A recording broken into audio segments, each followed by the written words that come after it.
Assalamu alaikum wa rahmatullahi wa barakatuh. Right, some of you guys have requested if I can do a draw my life on study tips. So, okay, here goes. Now, I went to study when I was 18 years old at a madrasa. I studied before that GCSEs, A levels, all those. And so I had a pretty good understanding of what studies is about. However, what I didn't get myself ready for was that I imagined that I was going to be studying books like the Quran. I was going to be studying Sahih Bukhari, Sahih Muslim, these big books that you hear time and time again quoted in talks. So, anyway, when I went there, I had a shock because I was given 6 books which I never imagined were ever studied in the world. Now, I used to actually sit in front of the teacher, not directly in front, a bit towards the right, and I used to have my red desk and my 6 books, and I used to sit on the floor with everyone else. And sitting on the floor was first of all something that was very difficult for me because I was used to sitting on tables and chairs. Sitting on the floor, it did give me a bit of problems in the beginning, but I did overcome them, alhamdulillah, got used to them. But I was still confused about, is this method the best method for me? I wanted to study Quran, and now I'm going through all of this, and should I really be going through it or not? Should I give up? These thoughts did come to my mind time and time again, and they'll come to your mind as well. Anyway, right, going back to my studies then. So we used to study in the daytime, but what about revision? So revision used to start from Maghrib until about 10, 11, depending on the season. So everyone every day had to study, right? You had to study, you had to revise. I think this is very, very important when you're learning, that every day you consolidate your work, you go over it, you repeat whatever you've learnt.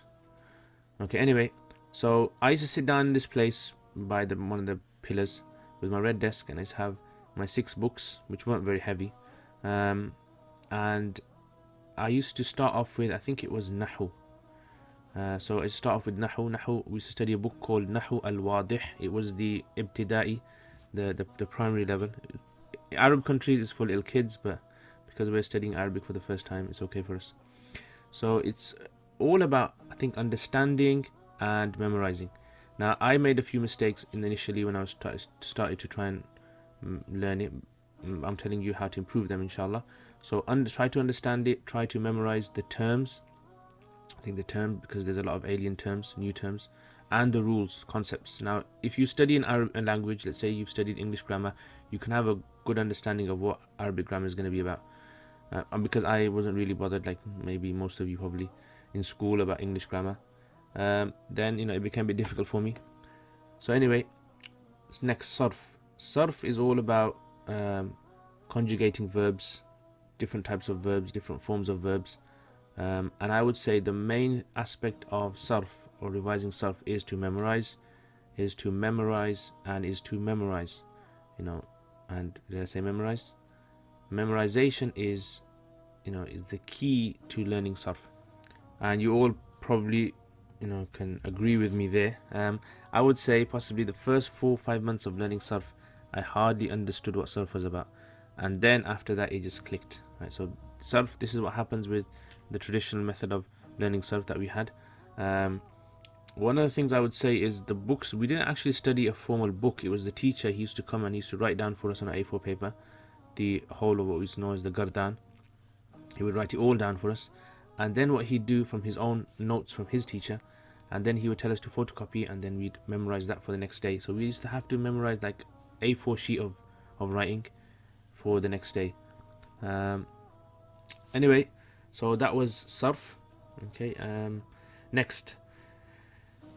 The next is studying fiqh. Now, fiqh is all about understanding. It is all about understanding, right? You must try to understand. Now, you're going to be exposed to new masail, new ma'as, which you haven't come across before. So try to understand best as possible. And after you understood them, memorization, because you're going to come across, because the book that we studied actually was called Fiqh al-Muyassar, and it contains lots of these lists of rules, as in fara'id and wajibat and sunans. And so these are things that we used to study. So memorization is key there.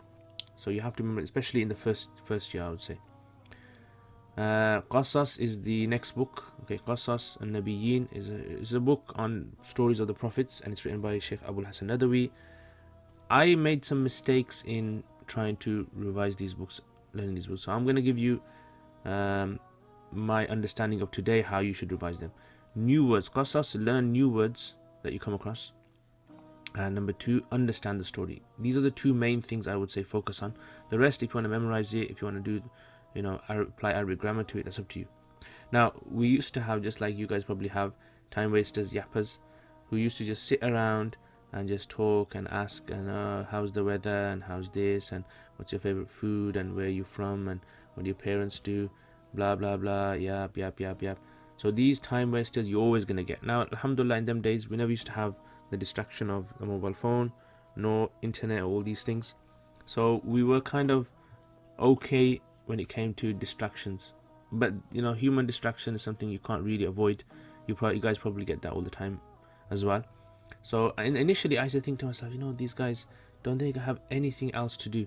I mean, they've come from so far to study knowledge, and all they're doing is they're wasting time and yapping. And now I used to fall for this many times as well. I used to go and have tea with them and end up in discussions and just talking about things, a waste of time. But try and keep focus in studies. Okay, the other subject was tajweed. Now tajweed is something where I would say practice pronunciation is very, very important. You must try and practice how to pronounce words. If you don't practice pronunciation, you won't learn tajweed. Basically, you can learn all the theory you want, pronunciation is key. So this is why our teacher used to make us practice and practice. Now I had a bit of practice from before, so it was a bit easier for me there. Okay, anyway, I think the last topic is Tariqa al-Asriya, and this is a book on spoken Arabic by Sheikh Dr. Abdul Razak. Now the book is very, very good for learning how to speak Arabic. I would say it's got lots of words in there, lots of conversations in there, all that. But I would say more important than that is speak, practice and listen. Speak, practice and listen in lesson and outside of lesson. Now I was quite fortunate because where I was studying there was lots of students who practicing to speak Arabic. So although they couldn't speak perfectly, but they were practicing, so we had lots of opportunity to speak Arabic with the guys. And sometimes what used to happen was some of the guys used to actually, the senior students used to call me and make fun of my Arabic and say to me, kayf al-hal, and start saying to me, speak in Arabic, come on, speak in Arabic to us. So my Arabic was a really broken Arabic, messed up Arabic, masmuka, and so I had no idea what these guys were saying initially, and I used to think maybe these guys are speaking Quran to me or something.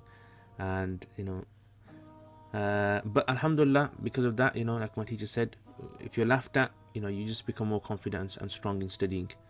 So I used to love it. I used to speak with them and try to improve my Arabic and all sorts. So guys, those are my tips. Okay, one thing left is we used to go over the next day's lessons. So the new lessons, this is very, very important, to go over what you've studied or you are going to study in the next day. Try to understand that.